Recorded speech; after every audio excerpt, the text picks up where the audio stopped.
Class ద్వారా Markandeya sir తనకున్న వ్యక్తిగత అనుభవాలు, తాను డిజిటల్ ప్లాట్ఫామ్ మీదకి మారిన తర్వాత వచ్చినటువంటి అనుభవాలు, వాటన్నిటిని కూడా చాలా వివరంగా చెప్పారు. ముఖ్యంగా సోషల్ మీడియా వచ్చిన తర్వాత సోషల్ మీడియా ప్రభావంతో అందులో వస్తున్నటువంటి మార్పులకు అనుగుణంగా మనం కూడా ప్రింట్ అండ్ ఎలక్ట్రానిక్ మీడియాస్లో పనిచేస్తున్న జర్నలిస్టులు, కింది స్థాయిలో పనిచేస్తున్న మండల స్థాయిలో, జిల్లా స్థాయిలో పనిచేస్తున్న జర్నలిస్టులు కూడా తమ పనితీరులో మార్పు చేసుకోవడం ద్వారా ఆ సోషల్ మీడియాలో వస్తున్నటువంటి ఇన్పుట్స్ని, సోషల్ మీడియా ద్వారా వస్తున్నటువంటి ఇన్పుట్స్ని కూడా మనం ఒక వార్త సోర్స్గా కనుక మనం ఉపయోగించుకుంటే, ఆ వార్తకు సంబంధించిన స్టోరీస్గా కానీ వాటిగా కానీ మనం ఉపయోగించుకుంటే ఆ సోషల్ మీడియా కంటే కూడా గొప్ప కథనాన్ని మనం ప్రచురించి ఇచ్చేటువంటి అవకాశాలు మనకు ఉంటాయని చెప్పి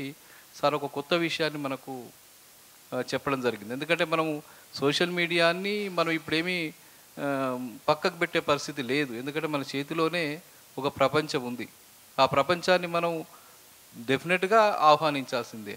దాంట్లో ఉండే చెడుని పక్కకు పెడుతూ మంచిని కనుక మనం స్వీకరిస్తే దాని ద్వారా కూడా చాలా మార్పులు చేసుకునేటువంటి అవకాశం ఉంటుందని, అట్లాగే ఈ డిజిటల్ మీడియా కానీ ఈ మీడియాలు కానీ డెఫినెట్గా మార్పులోకి లోనవుతున్నటువంటి గతంలో ఉన్నటువంటి పరిస్థితి, వారం రోజులకి ఇవాళ ఇచ్చినటువంటి వార్త 4-5 రోజులకి, వారం రోజులకు వచ్చే పరిస్థితి నుంచి ఇవాళ పత్రిక ఈరోజే ఒక 3-4 ఎడిషన్లుగా తీసుకొచ్చే స్థితికి ఇవాళ దిశ లాంటి పత్రికల్ని, ముద్ర లాంటి పత్రికలు, చాలా పత్రికలు ఉన్నాయి, డిజిటల్ పేపర్స్ ఇట్లా వస్తున్నాయి.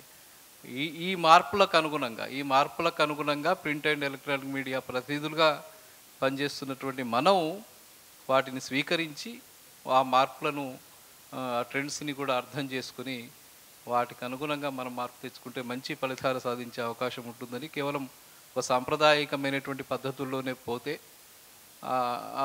ఈ వేగాన్ని కనుక అందుకొని ముందుకు వెళ్ళలేకపోతే అక్కడే ఆగిపోవాల్సిన పరిస్థితి ఏర్పడుతుందని చెప్పి చాలా వివరణాత్మకంగా సార్ చెప్పిన దానికి thank you sir. Thank you very much.